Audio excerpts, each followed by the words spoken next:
Sakit. Tawane ngaji wis suwe, masih ora jelas. Abdul Qadir malah luwe mlete meneh. Mlaku-mlaku ana kuburan nangis. Dene jarene, "Kenapa iki nangis?" Jare, "Iya, wong iki disiksa aja." Bareng Abdul Qadir marani kuburane, "Ya Allah, ini pernah sowan saya. Kudu ora kena disiksa nate sowan kula." Terus langsung ra bengok-bengok. Dadi sekedar sowan Abdul Qadir. Tapi nek aku mau penahan sowan. Wah, wis mati aku mendapati Abdul Qadir gak. Mun kula Fatihah mboten Abdul Qadir, wah kula mboten saged kudu ngaji. Enak sowan wong alim digo sowan. Ono dolem. Wong alim ya tukang mulang, wong alim digo napa? Bangune tobit tapi gambar wong. Mun iki penting kula aturaken. Jadi makna sujud itu ketundukan. Sebab itu langit bumi darani sujud. Srengenge maca posisine dhuwur nggih darani sujud. Rembulan senajan tone dhuwur darani sujud. Karena hakikat sujud itu ketundukan terhadap kersane Allah Subhanahu wa taala. Lah cuma ekspresi fisik misalnya kayak kita sholat itu ada aturan-aturan fisiknya itu tadi misalnya ada 7 anggota tubuh yang kita sujudkan. Tapi hakikat sujud itu lebih dari itu. Itu yang ritualnya. Ya itu yang nopo.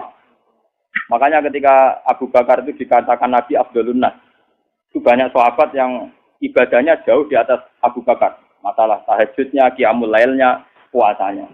Ketika bertahun-tahun begitu tanya Nabi, "Ya Rasulullah, apa sekarang orang terbaik masih Abu Bakar? Ibadahnya sudah kalah dengan saya." Itu sahabat itu lucu-lucu ditakon. Dari Nabi tidak. Kamu dan orang sedunia dengan imannya dibanding Abu Bakar itu masih menang Abu Bakar satu. Kenapa ya Rasulullah? Jadi mawakoro fi qalbi. Dia prinsip ketuhanannya sudah mantap. Jadi mawakoro napa fi qalbi. Jadi nyanyi aku mutus kabutan. Kadoan cara wong napa?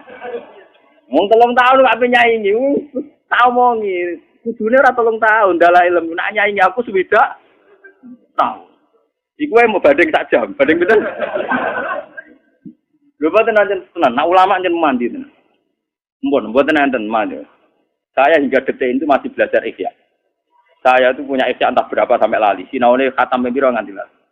Saya akhir-akhir ini semenjak gak melarat teman-teman niku punya kitab pegangan tuh minimal 3. Saya itu punya ihya itu yang dulu saya pakai pelajaran sampai rusak. Terus saya beli lagi cetakan DKI dari Kutub Ilmiah. Kemarin tuh ada edisi ihya yang komentatornya itu para habaib. Termasuk Sayyid Abdul Al-Haddad, Rotibul Haddad itu yang ngarang napa Rotibul. Jadi saya itu punya ihya itu yang disarai wong alim non sayyid. Sing disarai alim sayyid sampai sing disarai aktivis. Ngono kuwi bedane akeh. Saking seneng saya sama Imam Ghazali sampai wah kalau sampai ora kebayang. Sampai mikir ada dua mereka rugi barang entek terus waktu ini sampai. Nah ini bukan saya sombong enggak, biar sampean sadar kalau sudah merasa ulama itu harus tanggung jawab di depan Allah. Dan daripada saya berpikir sendiri itu saya tidak yakin benar, saya ikut berpikir ala Imam Sinten Ghazali. Makanya dulu bapak saya itu ngijazah saya begini. Pak, kowe nak Fatihah kok niate mamang. Ya Allah saya baca Fatihah, saya punya niat kayak niatnya Abdul Qadir Jilani. Saya baca Fatihah punya niat kayak niatnya Imam Ghazali. Ternyata Imam Ghazali itu juga meriang ngadepi pangeran. Ya Allah, saya Fatihah ini punya niat kayak niatnya Nabi Muhammad. Wah, ya curang. Jadi itu betul. Saya ini suka tua sadar. Ternyata isi HDW juga berat. Ini bener Pak Khalil Bangkalan. Ini sangat pede dibeli meriang. Ya karena orang mati. Ini cerita nyata. Pak Khalil orang mati. Misalnya coba nak 20 tahun lagi SD sering mati misalnya. Coba mati dulu kan Fuadin mati ayo keselen toh kaya. Ya iya to, 30 tahun tas 20 tahun wis gentenan. Saya kan tak zian nili anake sunat lho, coba nak mati lho mestilah. Lah iya lho ora usah mati. Itu 10 tahun nak amen rutene ra napa? Engko nek umur sithik 70 iki kan kancaku karek tir. Terus cerita putune, karek aku tok cung, karek mbah tok liyane wis do napa? Mati. Jadi Pak Khalil Bangkalan itu ana murid-muridnya mati. Kalau Mustafa mati, Gagal Bino, Pak Asin kan keselen tuh. Jadi takziah. Ya mesti aku kesusu yo. Pokoknya nak takoki pangeran, takoki malaikat mungkar nakir muni rombongane Pak Khalil. Kira tak jawab.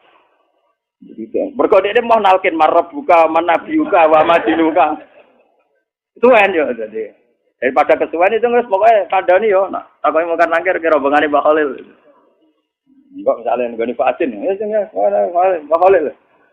Ya sing Soibul Fat kan mangkel kan. Iya karepe Mbak Khalil diundang tenan-tenan. Ya ngono tok. Nah ternyata suatu saat kan kon jawab ketua rombongan tuh. Pikirane wong akeh yo kejawab Mbak Khalil tuh. Ternyata Mbak Khalil pas rumah ketemu kancane nek kanca kan gak wani guyon, Den. Jenengan kok pede, jenengan wani sangat bukan. Ya aku lah kan tadi ketua rombongan, aku jawab Nabi Muhammad.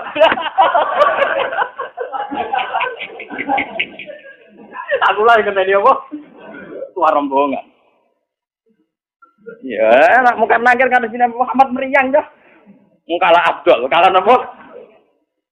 Ya itu disebut yaumana tukula unasim di imamihim. Jadi wong kabeh sampean dipanggil lu nganggo ketua rombongan. Kowe ora iso mus ketua ora iso abot. Ora level ora nopo. Mulane wong kon maca selawat maksude ben tetep duwe ketua rombongan. Muga selawatan ditampa Nabi dadi ana daftare. Ana napa? Sekali ra ditampa kan gak ana daftare. Mulane suatu saat ana wong lomba ini kisah nyata.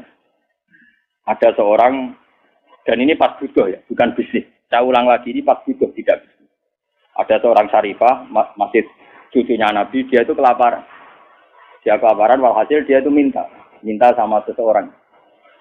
Ya bulan saya minta uang, saya ini sudah 3 hari tidak makan. Memang benar-benar dia kelaparan. Si Fulan tadi menjawab, apa bukti bahwa Anda cucu Nabi? Kebetulan Syarifah ini lupa silsilah nasabnya. Ya saya tidak punya bukti, terus tidak dikasih. Orang ini terus, untungnya orang ini setengah kiai masih diingatkan Nabi. Suatu saat dia terus mimpi di Roro Mahsar. Orang sibuk kayak apa di Roro Mahsar. Terus dia ketemu sama Nabi. Ya Rasulullah, semua orang itu bingung, minta syafaat engkau. Saya ini umatmu. Nabi jawab, apa buktinya? Dia bangun golek mergo. Nabi dia tanya, apa buktinya? Ini masih mendingan diperingatkan. Wah, apa kapok tenan den waduh. Nanti kita kira ono buktine lho, sak santriku. Kudu golek bukti Gusti. Kan rong aku saya kan ndak ngeluarkan sertifikat.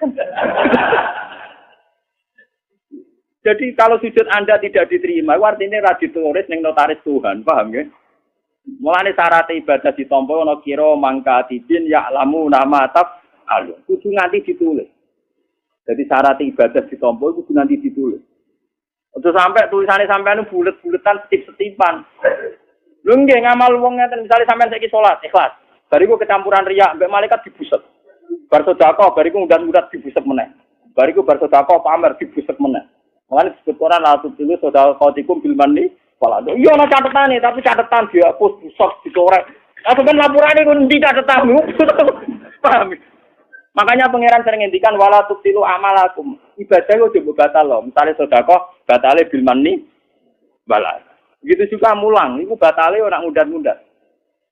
Mulane termasuk sirine kena apa kalau ulama ra seneng diswani, ra seneng kenal. Ra kenal karena ora ngundat-ngundat. Jadi kabeh ulama distrik yang saya tiru dalam hal ini Sufyan Ats-Tsauri. Sufyan Ats-Tsauri itu ulama yang enggak mau kenal santrinya.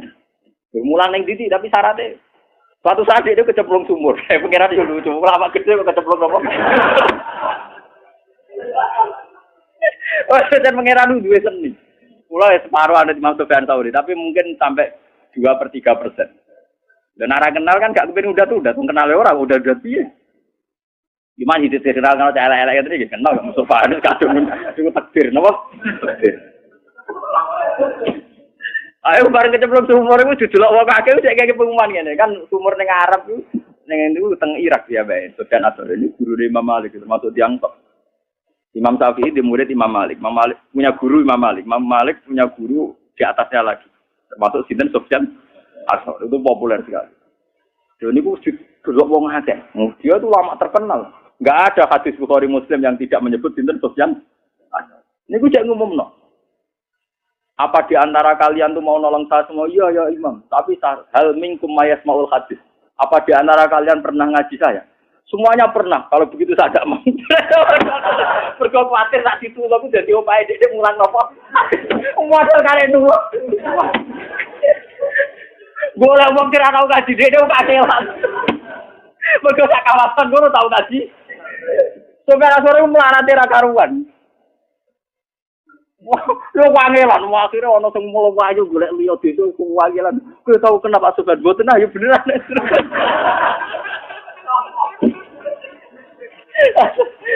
Mbak Sofian, wah kalau biasa ora tau kasih ngene kan yo ora kenal. Berarti kan wong krono boyo krono pangeran ora kenal jenengan. Yo terus gelem. Tapi cara semana sampe dia urip tak gosok. Tapi sing golek tapi.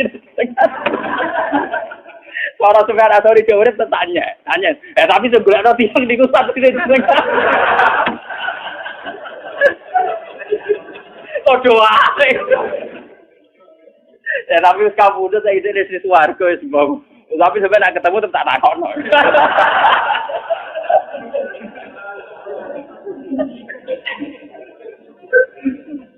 Lah Sufyan Ats-Tsauri dalam mazhab ini itu diikuti Imam Ghazali dalam kitab Minhajul Abidin. Ya, dalam kitab napa? Imam Ghazali itu mazhabnya Syafi'i, tapi dalam masalah murid dia ngikuti Sufyan Ats-Tsauri. Dan itu yang saya tiru. Cuma aku ya tepaan ana sing kenal Mustafa barang niku paksa. Ora dikongkon moro-moro. Iku nasib ngene.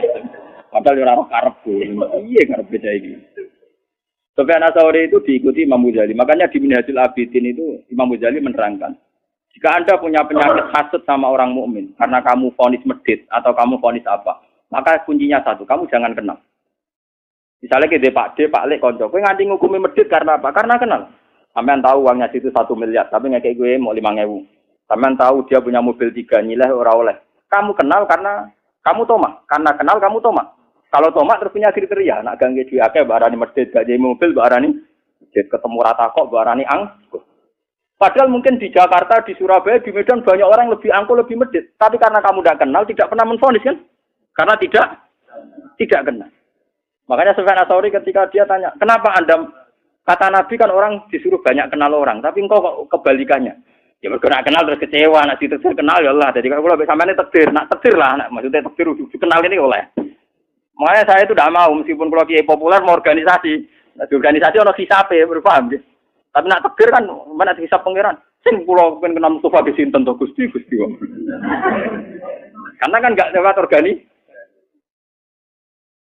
Makanya saya punya teori. Ini misalnya gelas, saya sering ditanya sama kiai-kiai di tempat. Gus, kenapa Anda jarang silaturahmi buat nanti tindak? Juga gak senang ono tamu. Gelas itu kalau rawan bentetan, ya jangan jejer. Karena rawan bentetan. Sama seperti kita sebagai kiai, mungkin punya istiadat yang beda dengan kiai lain. Itu kalau sering ketemu malah rawan geser. Tapi kalau tidak pernah ketemu kan ya sudah. Lana amaluna walakum amaluna. Ya sudah.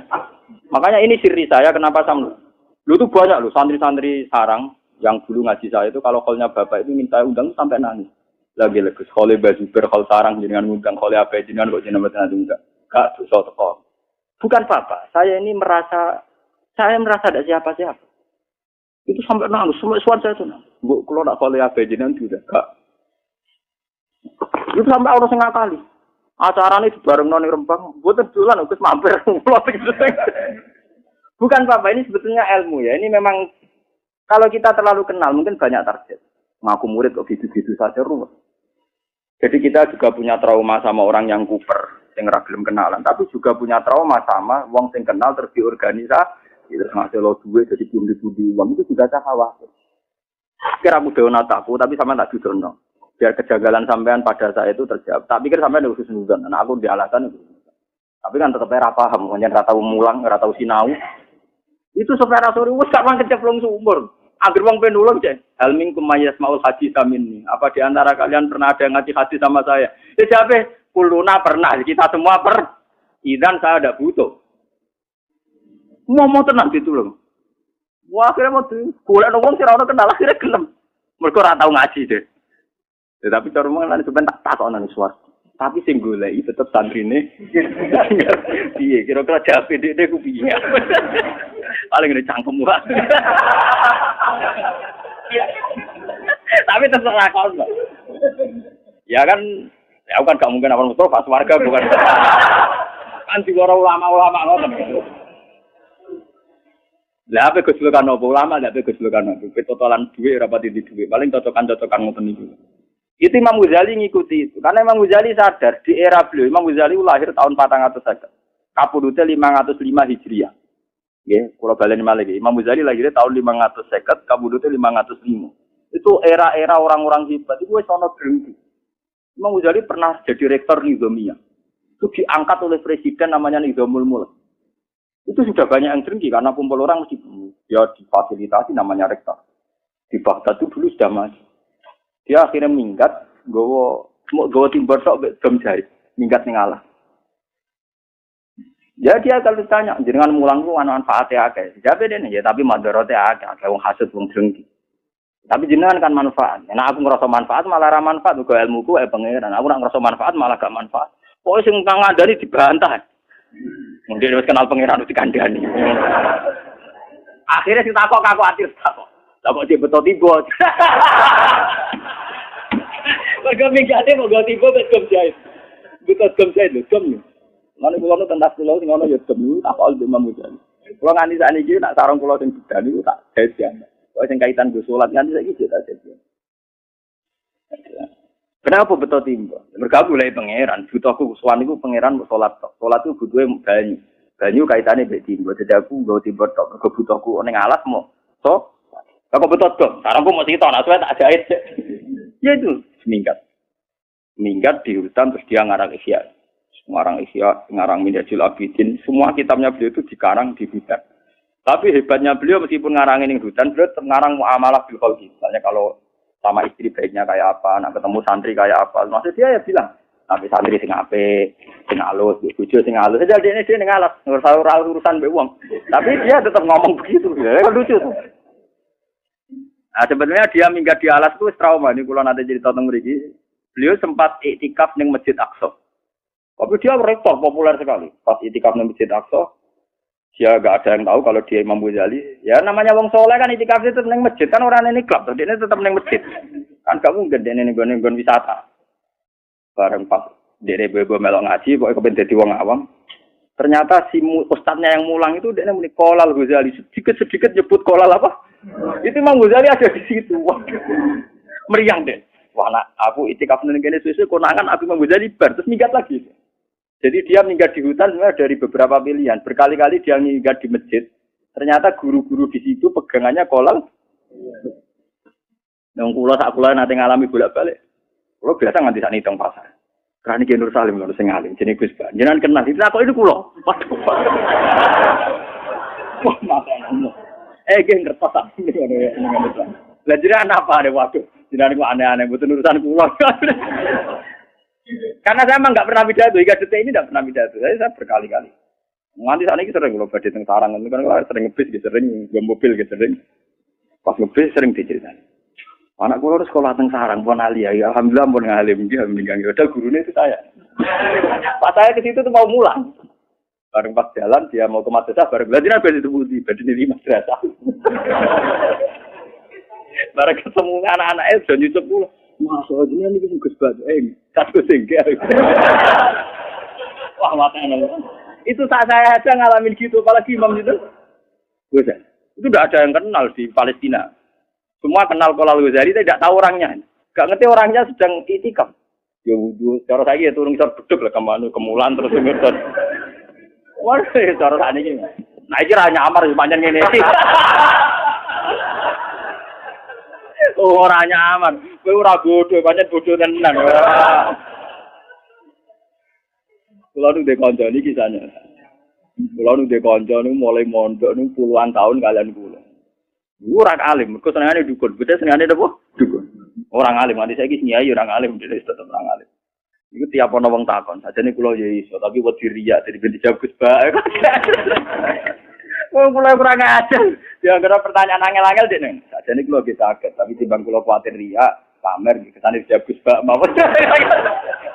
Lu nganti saiki citrane dadi ikhlas. Gara-gara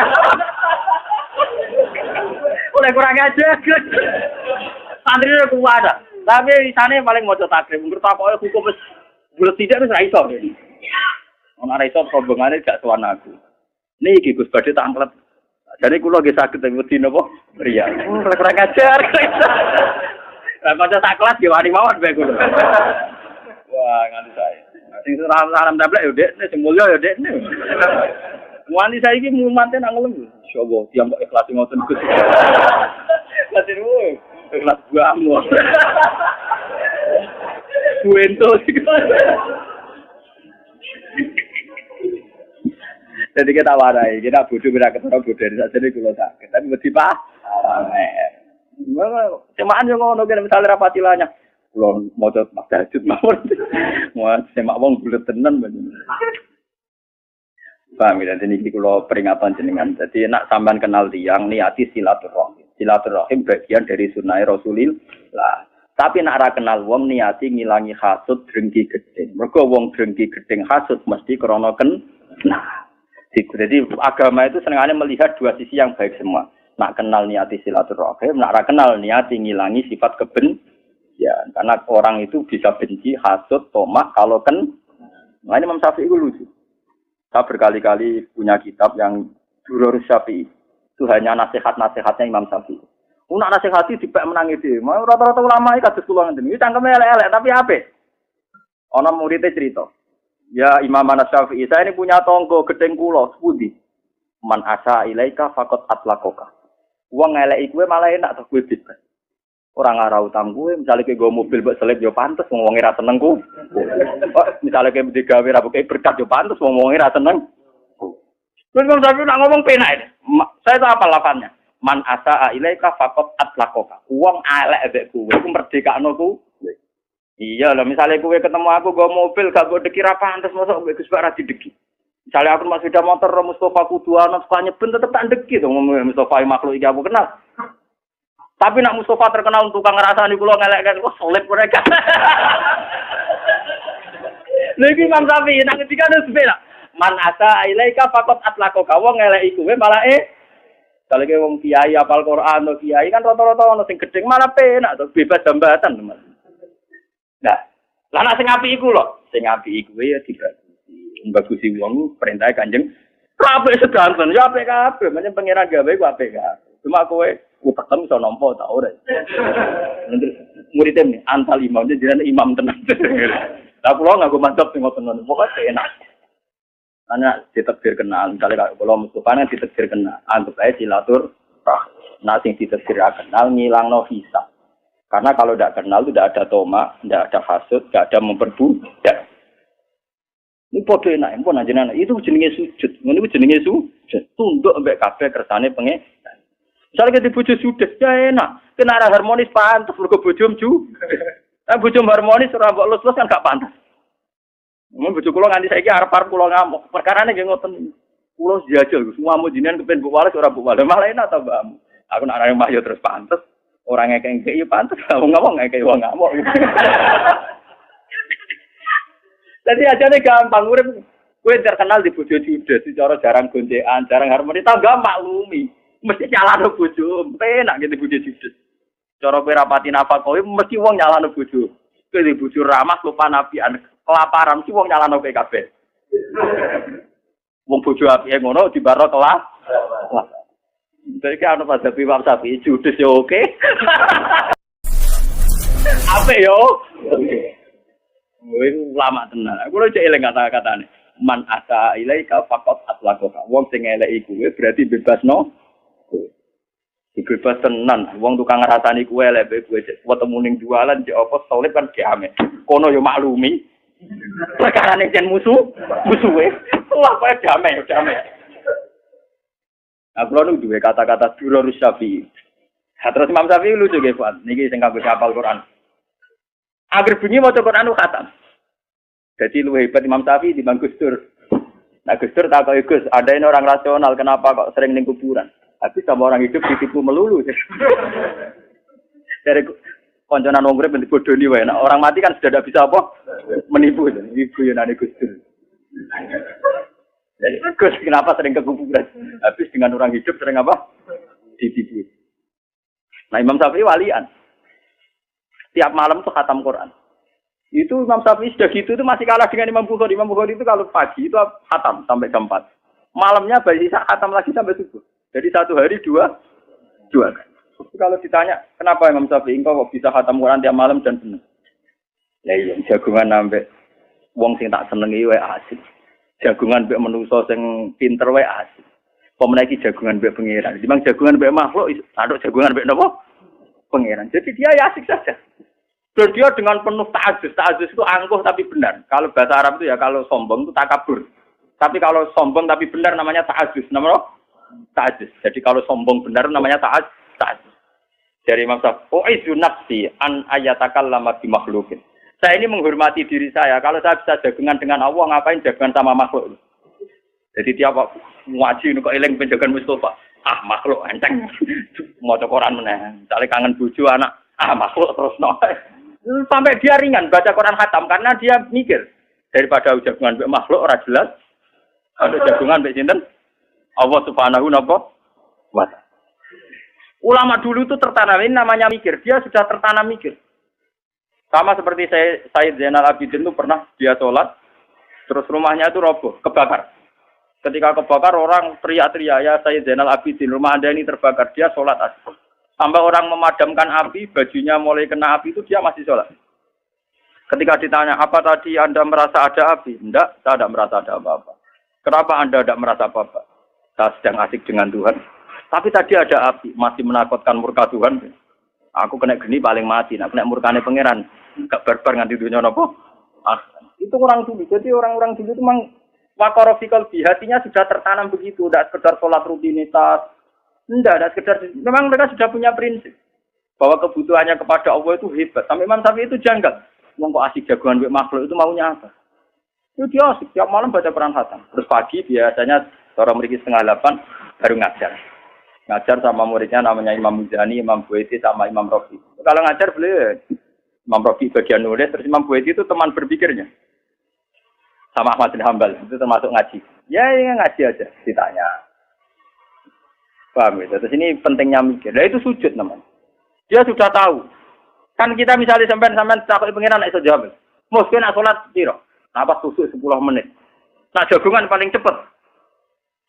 Setengah jam itu. Apa lebih asik kamu jagungan sama si A si B ketimbang sama saya? Kan iso jawab. Misalnya Allah tanya. Mungkin nak sholat pas susuk pira menit? 10 menit. Tapi nak gue jagungan sampai Fuadin paling cepat piro? Setengah jam. Apa betul Fuadin lebih penting ketimbang saya? Lebih asik ketimbang saya? Kena iso jawab, ketok kamu. Tidak bisa kan? Mulane kula paling pede ki pas ngaji, kan mulang pangeran, nerangno pangeran. Mulane kula ora sisape. Ini penting kula aturaken biar sampean itu tidak terjebak. Jadi ini masalah prinsipnya orang alim, biar sampean tahu khas-khasnya orang alim. Banyak orang yang protes, Gus, kenapa jenengan kalau pas ngaji asik nak ditamoni ra asik? Cangkemmu om, ya beda, ngaji mesti bener yo.